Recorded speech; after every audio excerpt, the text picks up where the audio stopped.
There are days in life when everything falls apart. Not with a loud explosion, no noisy spectacle. No one is shouting. There is no precise, climactic moment for you to realize what is happening. Just a thin sheet of paper gently slid across a desk. A short, cold sentence, and the familiar feeling that you have just been pushed out of your own life. That afternoon, Daniel Carter stood in front of the gate of a warehouse complex on the outskirts of Austin, Texas, an old backpack slung over his shoulder.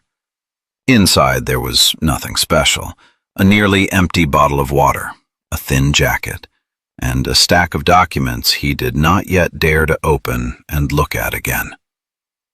He had just been fired. Not because he was lazy, not because he was irresponsible. However, this was not due to a mistake he had committed. No one listened to his explanation. No one needed the truth. Everything had already been decided before he stepped into the room. Daniel was used to suffering in silence. 3 years as a single. Father had taught him one thing: life does not care how fair you are. It only cares whether you can keep standing. But that day, he was tired. So tired that when he boarded the bus back to the old apartment complex on the east side of the city, he no longer had the strength to feel angry. There was only a profound emptiness in his chest. An emptiness without a name, yet heavy enough to make him lower his head. In his wallet he had exactly $20. One single bill, no more, no less. That $20 was not spending money. It was dinner for a father and daughter. It was a carton of milk for the next morning. It was the silent promise Daniel tried to keep with his daughter every single day. No matter what happens, you will not go to bed hungry. Her name was Emma, 8 years old, slightly messy brown hair and a smile that appeared even on the hardest days. Emma did not know her father had just lost his job. Daniel had not yet found a way to tell her. All he knew was that tonight, when she asked, "Dad, what are we having for dinner?" he did not have an answer. The bus stopped at a familiar station. Daniel stepped off, planning to walk the remaining distance home to save a few dollars for dinner. The streetlights flickered weakly. The late-day air was chilly. The city kept moving, careless and indifferent, as if nothing had just fallen apart. He sat down on a bench at the bus stop to catch his breath, and then he heard heavy breathing. Not the ordinary sound of exhaustion, but fast, broken breaths, the kind that belonged to someone trying to hold back a panic attack. Daniel turned his head. A woman was sitting less than an arm's length away from him, nearly 40, worn jeans, a thin jacket that was not warm enough. Her hands trembled as she poured all the money from her pockets into her palm. A few coins, a few crumpled small bills. She counted, stopped, then counted again. Each time she finished counting, her eyes grew a little darker. Daniel watched the scene and felt a sense of unease. Not curiosity, not pity, but familiarity. It was the look he had seen in the mirror many times. The look of someone trying to solve a calculation that never comes out right. The woman spoke softly, her voice so quiet it almost dissolved into the distant sound of traffic. "Excuse me. I don't want to bother you, but I don't have enough money for the bus." Daniel did not answer right away. He looked down and opened his wallet.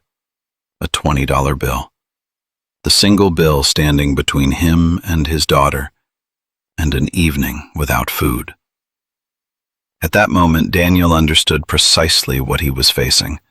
Not a financial decision, but a choice about the kind of person he wanted to be, even when he had almost nothing left. And right there, on the cold bench of a nearly empty bus stop, Daniel Carter's life began to turn in a different direction, without him having the slightest idea. Daniel sat still on the bench, the $20 bill still in his wallet, but a heavy weight had spread from his pocket up into his chest. He did not look at the woman anymore, yet the image of her trembling hands remained there, vivid enough that he could not pretend he had never seen it. The city of Austin was still busy in the evening. Cars rushed past, horns blaring briefly before fading away. People walked by the bus stop, absorbed in their phones, their headphones, their dinner plans. No one stopped. No one noticed. In that world, the desperation of a stranger was just an unnecessary detail. The woman took a deep breath as if gathering the last bit of courage she had left. "I'm sorry," she said again, her voice shaking more than before. "I'm just short. A little." Daniel closed his eyes for a second. He did not need any further explanation. He understood. Not through logic, but through memory. Memories of standing in convenience stores, staring at price tags, quietly putting items back on the shelf because he did not have enough money. Memories of nights spent awake, counting every dollar, wondering how he would manage tomorrow. He opened his wallet. One single bill. In that moment, Daniel's entire world seemed to slow down. He thought of Emma, of the small kitchen, of the familiar question his daughter asked every night. He knew exactly what would happen if he gave this bill away. There would be no miracle, no backup plan. Only hunger, exhaustion, and a tomorrow even more complicated than today. Then he looked at the woman again.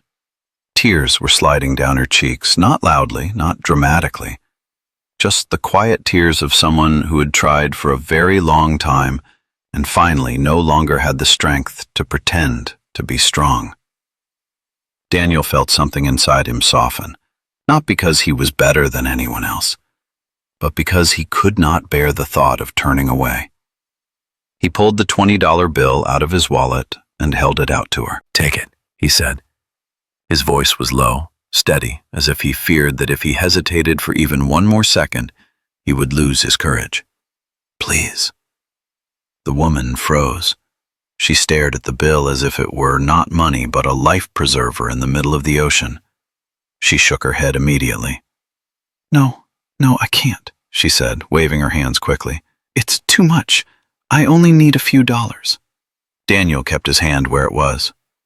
"It's okay," he replied. "Really. Just take it." She looked at him, her eyes wide, confused, mixed with a trace of fear, afraid that if she accepted it, she would owe something far too big. Daniel recognized that look. He had seen it in the mirror when others helped him. "But what about you?" she asked softly. Daniel smiled. An incomplete smile, but a sincere one. "I'll be okay," he said, even though he himself did not know whether that was true. Finally, the woman reached out. Her fingers touched his hand, cold and trembling. She took the bill with both hands as if afraid it might disappear if she loosened her grip. "Thank you," she said, her voice breaking. I don't know what else to say." Daniel shook his head. "You don't need to say anything." She wiped her tears and took a deep breath, trying to steady herself. "My name is Victoria," she said. "I don't usually... today has been a very bad day." Daniel nodded. "I understand." The sound of bus brakes filled the air, long and faintly screeching. The doors opened. Victoria stood up, still clutching the bill tightly in her hand. "I'll pay you back," she said quickly, as if afraid he would not believe her. "I don't know how, but I promise." Daniel did not answer. He simply nodded, not because he believed her, but because he did not need a promise to justify what he had just done. Victoria stepped onto the bus. Before the doors closed, she turned back to look at him one last time. Her eyes were different now, still tired, but carrying something new, something like hope. The bus pulled away, carrying the unfamiliar woman and Daniel's last $20 bill. He remained sitting alone under the flickering streetlight. The wind blew past, colder than he expected. Daniel stood up, pulled his jacket tighter around himself, and began to walk. The The road home felt longer than usual.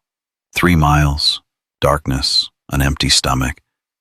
But as he took his first steps, he realized something strange. He was afraid, yes. He was worried, yes.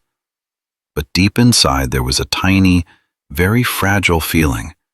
The sense that no matter what tomorrow might bring, at least tonight, he had not turned his back on himself. And sometimes, that is all a person can do. When the bus disappeared completely around the corner, the bus stop returned to its familiar silence. The streetlight flickered in a slow rhythm, as if it too were exhausted after a long day. Daniel stood there for a few more seconds, not because he was hesitating, but because he needed time to accept an elementary truth. The last bill was no longer in his wallet. He slipped his hand into his jacket pocket out of reflex. The wallet felt thin, almost empty. There was nothing left to check. Nothing left to count against. Only an apparent emptiness remained, both in his pocket and inside him. Daniel turned and began to walk home. 3 miles, a distance that was not long for many people, but for someone who had not eaten since morning, it stretched on endlessly. The streets of Austin at night appeared familiar yet strangely distant. Convenience stores glowed with bright lights, the faint smell of hot food drifting through the air. Daniel walked past without stopping. He did not allow himself to stop. Because if he stood there even a moment longer, if he looked just a little more, hunger would no longer be something he could ignore. He kept walking. Each step grew heavier, not only from exhaustion, but from the thoughts looping endlessly in his mind. He thought of Emma. She was probably sitting on the living room floor, arranging old Lego pieces, occasionally glancing at the clock, waiting for her father to come home. Daniel imagined the moment he would open the door, her smile, and the familiar question, "Dad, what are we having for dinner?" The question repeated itself in his head like a steady tapping, never frantic, but heavy enough to weigh down his heart. He had once promised himself that no matter how difficult things became, Emma would never have to worry about things children should not have to carry. Tonight, that promise wavered. Daniel turned onto the road leading to the old apartment complex. Peeling paint on the walls, a parking lot with only a few aging cars, nothing remarkable, nothing memorable. Just the place where he and his daughter were trying to hold on day by day. The light in their apartment was still on. Daniel paused at the door. A feeling rose in him that was both a sense of relief and guilt. Relief that his daughter was not sitting in the dark. Guilt because he did not know what he would say once he stepped inside. He opened the door. Emma was asleep. She was curled up on the bed, one hand tucked under her cheek, the other wrapped around a worn old teddy bear. Daniel stood in the doorway for a long time. He studied every line of her face, so familiar it made his chest ache. Emma had her mother's nose, the way she slept on her side, just like her mother. Sarah. The name surfaced softly like a sigh. 3 years had passed, yet on some nights the memories still returned, vivid enough that he could almost hear her voice. Daniel whispered, quietly enough not to wake his daughter. "I'm sorry, sweetheart." He gently pulled the blanket higher, afraid she might be cold, then closed the door. In the kitchen, the smell of macaroni and cheese still lingered. Mrs. Kate, the babysitter from the neighboring apartment, had fed Emma dinner and hadn't asked for extra money. A small note lay on the table. "She ate well. Don't worry. Pay me when you can." Daniel picked up the note, his hand trembling slightly. Small acts of kindness like that sometimes made people more likely to cry than great tragedies ever could. He sat down, set the note aside, and looked at the kitchen table. The electricity bill, the water bill, the rent notice. Each piece of paper was a reminder that tomorrow could not be postponed. Daniel made himself a cup of weak coffee, more water than coffee. He took a sip, The bitterness was so faint it was almost meaningless. The wall clock ticked steadily. Time continued to move forward, indifferent to who was barely breathing and who was sinking. That night, Daniel did not sleep. He sat at the kitchen table until the sky outside the window shifted from black to a pale gray. He thought about everything: temporary jobs, day labor, anything that could bring in a little cash. Not enough to fix everything, but enough to get by. He thought about the woman at the bus stop. He wondered whether she had made it somewhere safe, whether the $20 had truly helped her at all. And then he reminded himself that he had not done it expecting repayment. He did it because, in that moment, he could not have done otherwise. When the first sunlight streamed through the window, Daniel realized something. Kindness does not always feel good. Sometimes its price is a sleepless night, an empty stomach, and a heavy worry about tomorrow. Even so, when he stood up to wake Emma for a new day, Daniel knew that at the very least, he had made it through that long night without losing himself. And sometimes, that is the only thing that keeps a person moving. Forward. The knock on the door came at 8:15 a.m. Not rushed, not forceful, just 3 steady, deliberate knocks, the kind made by someone who knows for sure the door in front of them will be opened. Daniel was standing in the kitchen holding a cup of weak coffee that had long since gone cold. He had been awake all night. His head felt heavy, as if wrapped in fog, yet still clear enough to anticipate the most unpleasant possibilities. It could be the landlord. It could be a notice that the electricity was being cut off. It could be another reminder that his time had come to an end. "Dad, who is it?" Emma's voice came from the dining table where she was carefully spooning up the last bits of cereal left in the box. "I'll check," Daniel replied, trying to keep his voice normal. He set the cup down, wiped his hands on the hem of his shirt, and walked to the door. Before opening it, he took a deep breath, a habit formed over years of bracing himself for bad news. The door opened, and Daniel's heart nearly stopped. 5 black SUVs were parked along the street in front of the old apartment complex. Tinted windows, polished bodies reflecting the morning sunlight. Their engines idled steadily, producing a low, powerful hum, entirely out of place among the aging cars around them. On the sidewalk, men and women in suits stood scattered, earpieces in place, their eyes scanning everything with professional focus. They did not talk. They did not smile. They did not look curious. They were working. Before Daniel could make sense of what he was seeing, a woman stepped out of the middle SUV. The moment he saw her, memories of the night before came rushing back. The same face, the same eyes. But everything else had changed. No thin jacket, no hunched posture, no trembling hands counting coins. The woman standing before him wore a perfectly tailored dark gray suit. Her hair was neatly tied back. Her movements were steady, confident, the posture of someone accustomed to making decisions and expecting others to follow.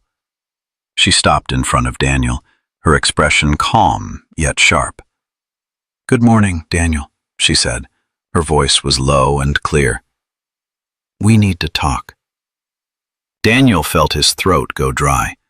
He opened his mouth, but no sound came out. In his mind, every possibility spun wildly.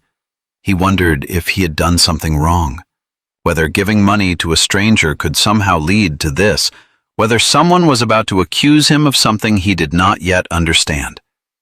He just stood there, acutely aware of the worn apartment behind him. Of the clothes he wore yesterday, he was still wearing some of them. Of the scuffed shoes on his feet. Of the cruel contrast between 2 worlds colliding right at his front door. "Dad?" Emma's voice came again, tinged with worry. The woman turned her head. Her gaze softened for a brief moment when she saw the little girl standing in the hallway. "Hello," she said, lowering herself to Emma's eye level. My name is Victoria. I'm a friend of your dad's. Emma tilted her head, curious. A friend? Why are there so many cars? Victoria gave a small smile.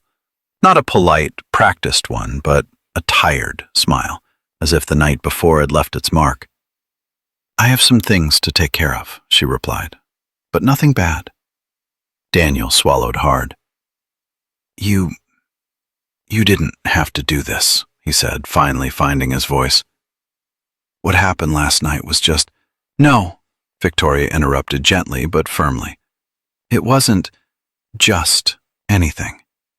She straightened, her eyes returning to Daniel. Last night, when I had nothing left, you gave me everything you had. Daniel was about to say it was only $20, that it wasn't a big deal, but when he looked into Victoria's eyes, he understood that the number no longer mattered. May I come in? She asked. There are a few things you need to know. Daniel hesitated for a moment. Then he stepped aside and opened the door wider. The moment Victoria crossed the threshold of that small apartment, Daniel had no idea that he had just allowed something huge to enter his life.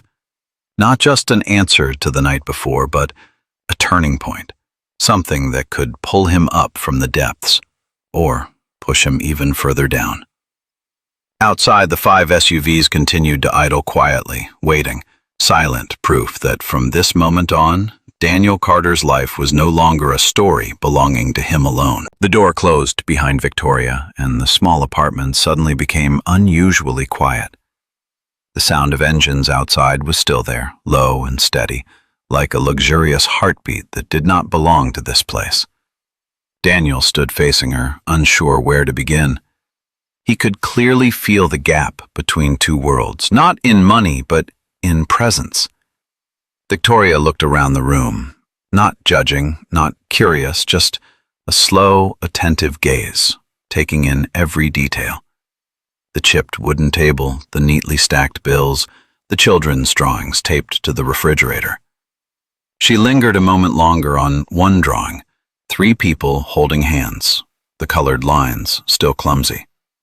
Emma draws beautifully, she said softly. Daniel nodded.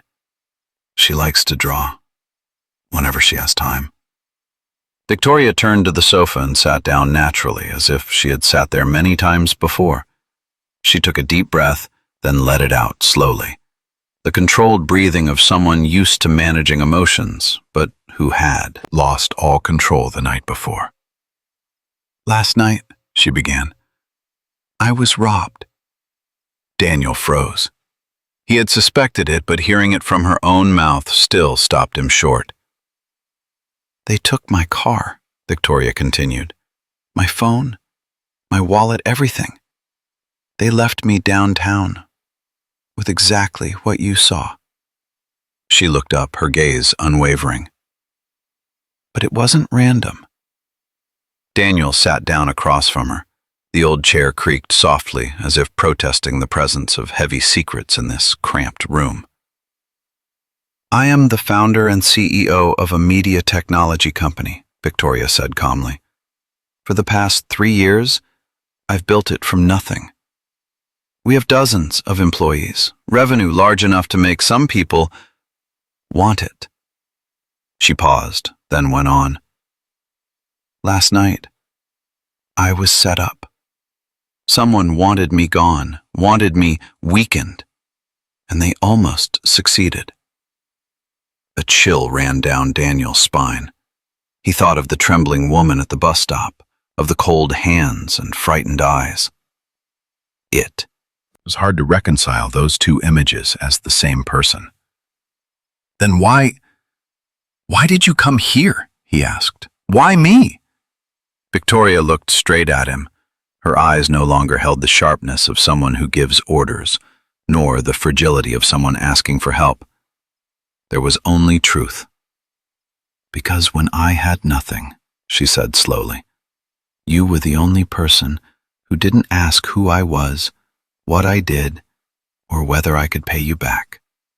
Daniel opened his mouth to speak, but Victoria raised her hand slightly. "No," she continued. "Don't say it was just $20. I know exactly how much was in your wallet at that moment. I know that was your dinner. I know you have a child waiting for you at home." Daniel fell silent. His heart began to pound harder. "I looked into you," Victoria said. "Not to control you, but to understand you." She told him what she had learned: the wrongful termination, a clean work record, the years of raising a child alone after his wife's death, the temporary jobs, the quiet struggles. "When I asked myself why you did it," Victoria said, "I realized I wasn't looking for a logical answer. I was looking for a person I could trust." Daniel lowered his head. "I didn't think that much," he said. "You looked like me, like someone life had taken too much from." Victoria nodded. "And you didn't turn away." She leaned back against the sofa, her shoulders looking heavy for the first time. "All my life, people have helped me because of who I am, because of what I can offer them. Last night was the first time someone helped me without needing to know what I was worth." Daniel looked up and met her eyes. In that moment, he understood that Victoria's true strength did not lie in the SUVs or the expensive suits outside. It lay in her willingness to face her most vulnerable moment and not deny it. "So," Victoria said, her voice lowering, "I didn't come here to repay you with money." Daniel swallowed. "I came to offer you an opportunity," she continued, "not out of pity, but because I need someone like you. Someone who does the right thing even when the price is everything." The small apartment fell utterly silent. Outside, the morning sunlight streamed through the window, casting thin bands of light across the floor. Daniel sat there, caught between the exhaustion of a sleepless night and the weight of what he had just heard, realizing that there are moments in life when the truth does more than explain the past. It opens a door to the future, and he was standing right at that threshold. Daniel sat still, both hands resting on his knees, feeling as if the room had suddenly grown smaller. Victoria's words still hovered in the air, not yet settling. Opportunity. The word echoed softly, yet powerfully enough to throw every other thought off balance. "You mean a job?" Daniel asked, his voice lower than usual, as if speaking any louder might cause the moment to disappear. Victoria nodded. "A real job." She spoke slowly, no grand gestures, no haste, as if she wanted Daniel to understand that this was neither an impulsive decision nor an act of charity. "A stable salary," she continued. "Health insurance, clear working hours. A position solid enough that you won't have to stay up all night just to calculate how you'll survive tomorrow." Daniel listened to every word, yet different images surfaced in his mind. Emma is in her old jacket. The small dinner table each night. The promises he had tried to keep for years by whatever means he could. "Why me?" he asked. The question slipped out before he could stop it. "I don't have any special degrees. I've never worked in an environment like yours." Victoria gave a small smile, not reassuring, but the smile of someone who had been waiting for exactly that question. "Because I don't need another person who's good at their job," she said. "I need someone I can trust." She stood up and walked toward the window. Outside, the 5 SUVs still sat motionless, like silent witnesses to the decision taking shape inside this small apartment. "You know," Victoria went on without turning back, "I've met many intelligent people, many with perfect resumes, but last night, when I needed someone the most, they weren't there." She turned back, her gaze settling on Daniel. "You were." Daniel shook his head, almost instinctively. You chose to do the right thing," Victoria interrupted, her voice firm but not harsh. "Even when the price was your child's dinner. Not everyone can do that." The room fell silent. Daniel felt his throat tighten. For years, he had grown used to being judged by what he lacked: money, time, opportunity. This was the first time someone had looked straight at him and said that what he had was what mattered.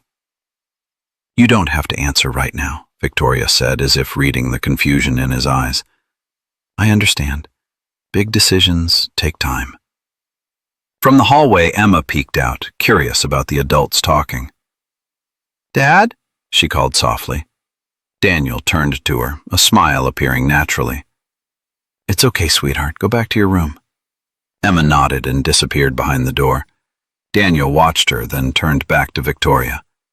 In that moment, he understood that this wasn't just an opportunity for himself. "This job," he said slowly, "does it mean I can take my daughter to school and pick her up? Does it mean I won't have to choose between work and being there when she's sick?" Victoria nodded immediately. "I built this company so people wouldn't have to sacrifice the most important things just to survive." Daniel closed his eyes for a second. He thought of the night before, the bus stop, the $20 bill. He thought of all the times he had wondered whether kindness still had a place in a world like this. "All right," he said as he opened his eyes. His voice still trembled, but it was steady. "I'll try." Victoria smiled. This time the smile was warm and genuine. "Good," she said, "because I trust you, and I don't place that trust lightly." She stepped toward the door, pausing for a moment. "You can come to the office tomorrow. I'll have my assistant prepare everything."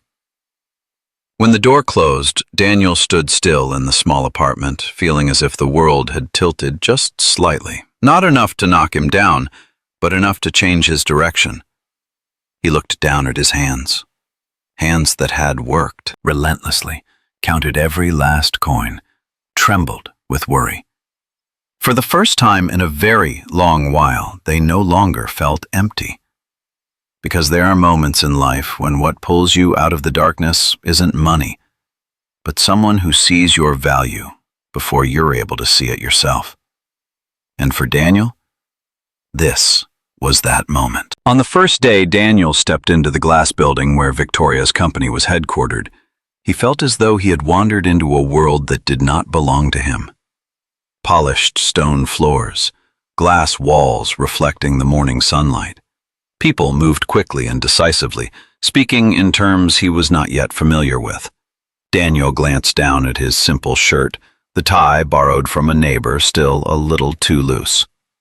In that moment, he felt like someone playing a role, trying to keep his balance in a place that felt overwhelmingly unfamiliar.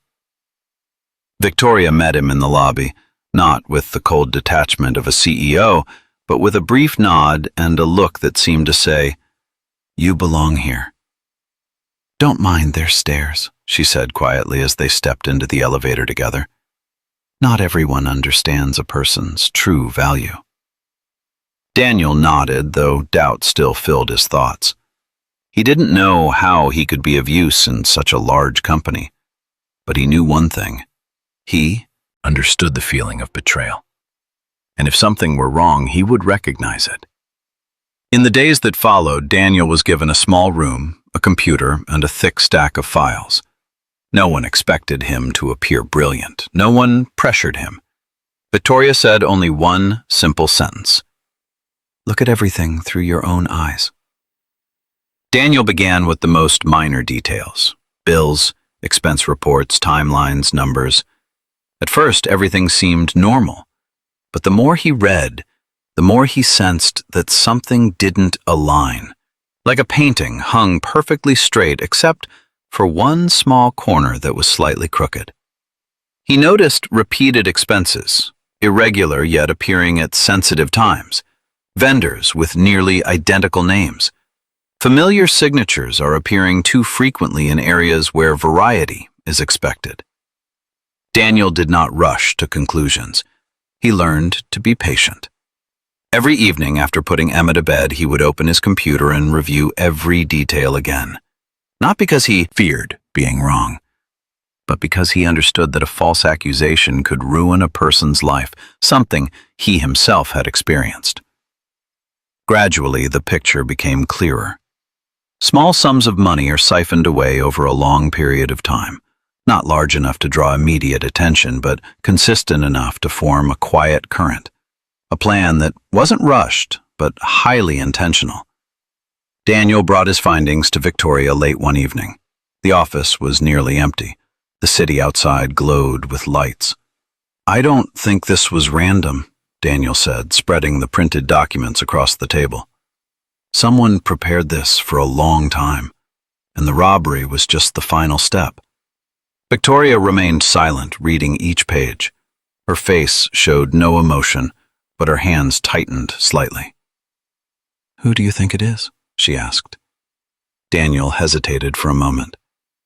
"I don't want to name anyone without enough evidence, but this person has access, has time, and knows exactly when you'd be most vulnerable."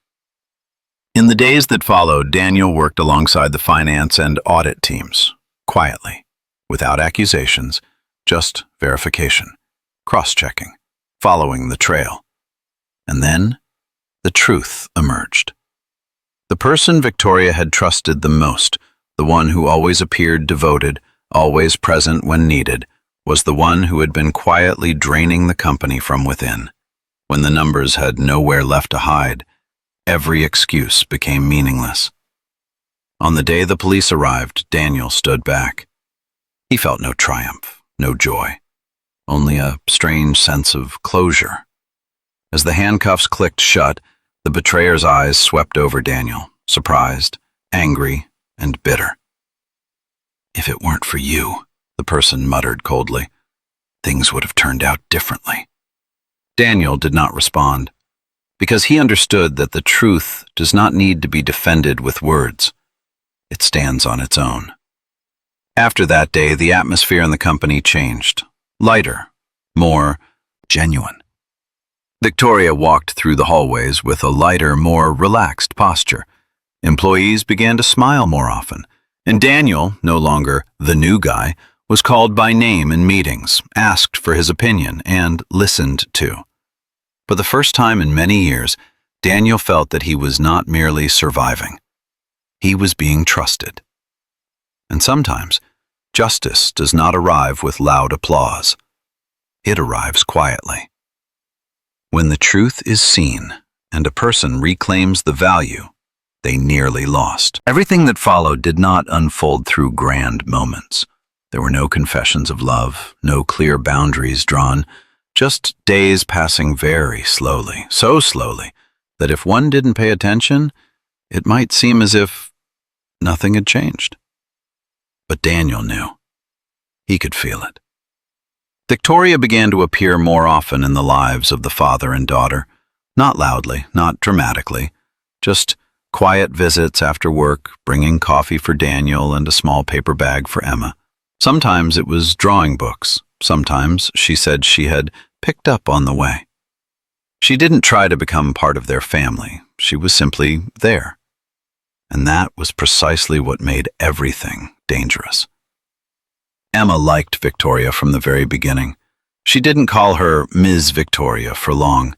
Very quickly, the name was shortened, softened, as if no permission were needed. "Will you come watch me play soccer?" Emma asked one evening, her eyes lighting up. Daniel stood in the kitchen, his hand stopping, mid-motion. He looked at Victoria. She smiled, a little hesitant, as if she didn't want to cross an invisible line. "If you want me to," she said.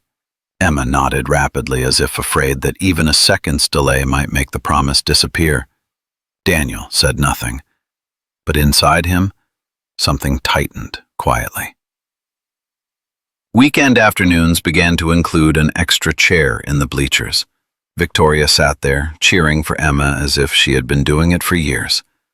She learned to tell the teams apart, learned when to shout, learned how to laugh loudly when Emma ran toward the stands, drenched in sweat but glowing with happiness. Daniel sat beside her, watching in silence.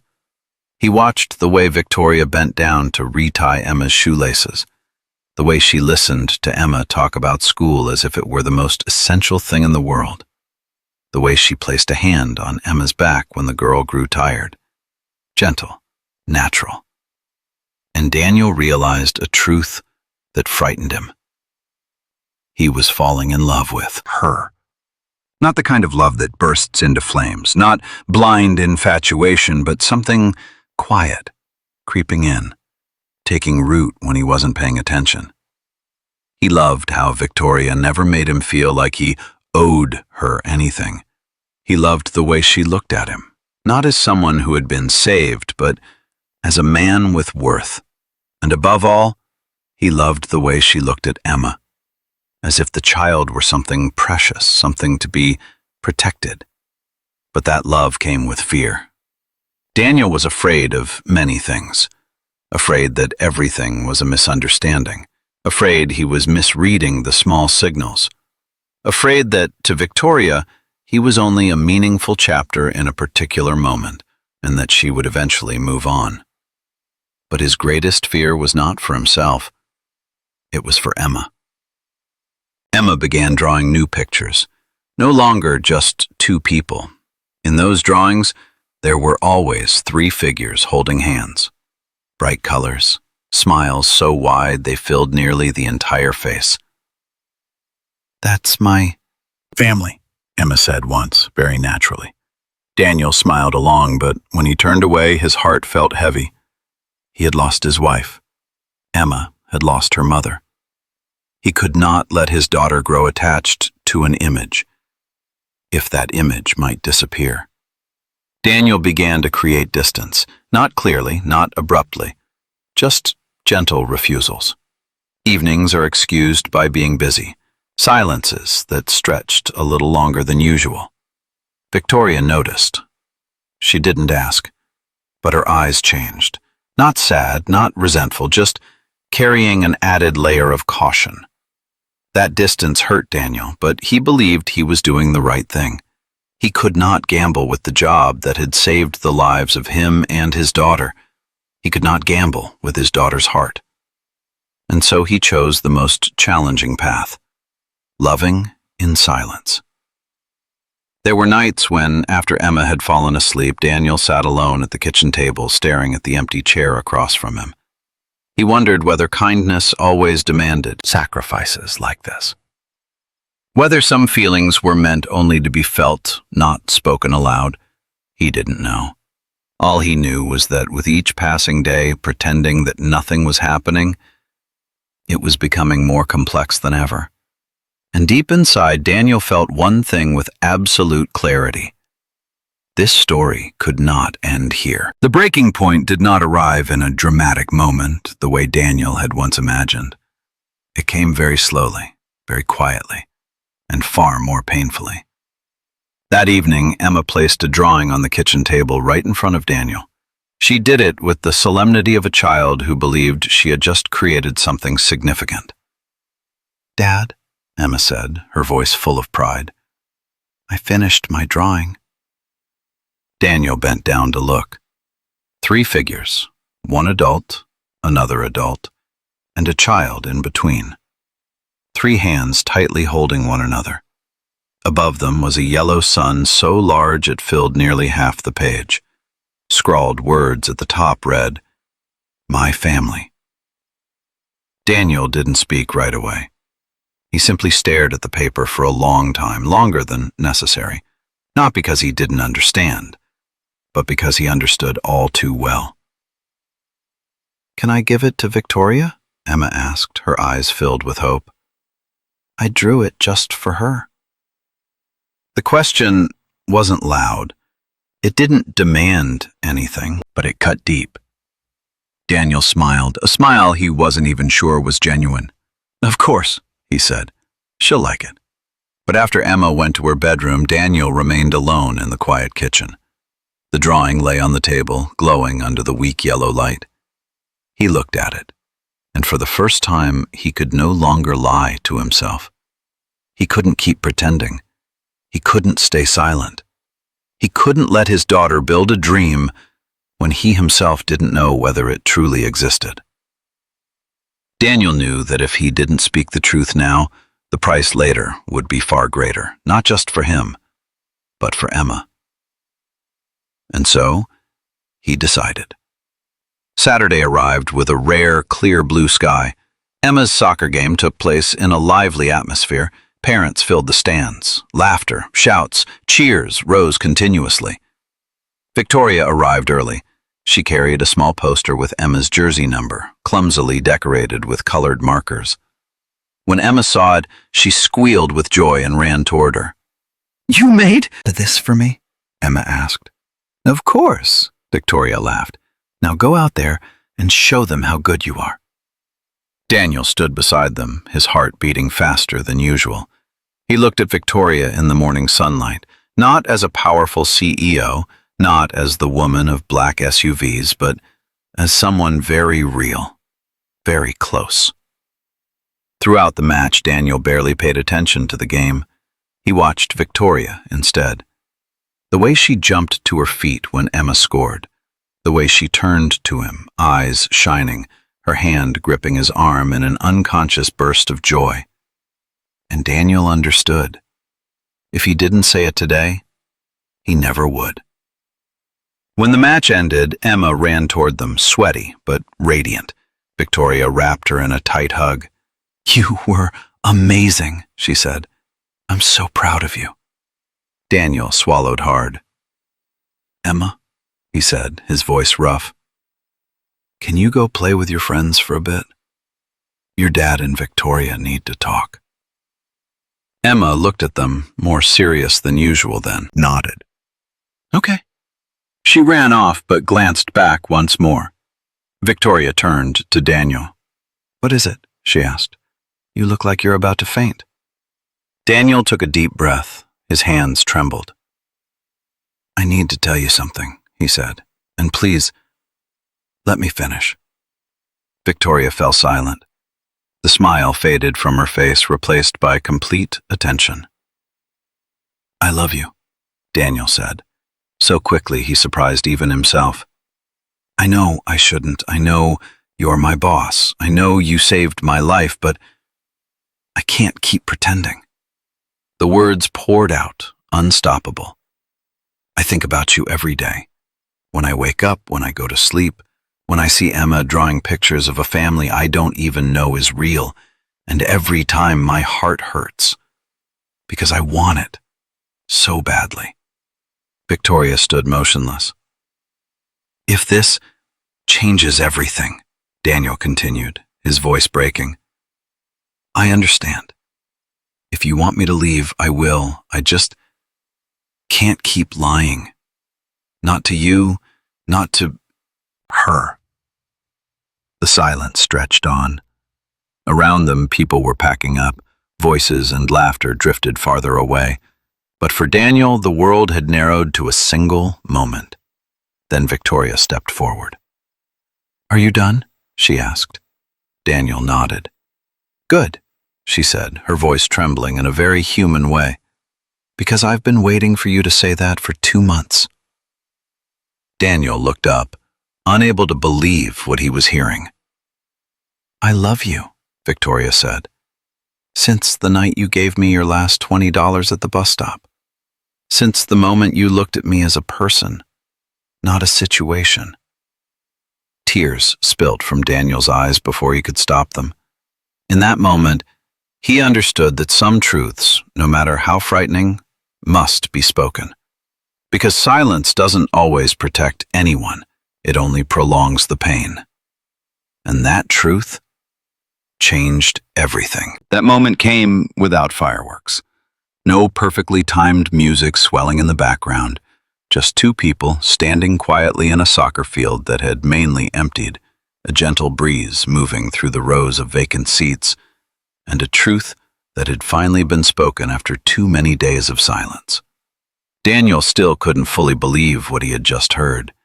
He stood there, his heart pounding so hard it felt as though the entire world could hear it. Victoria loved him.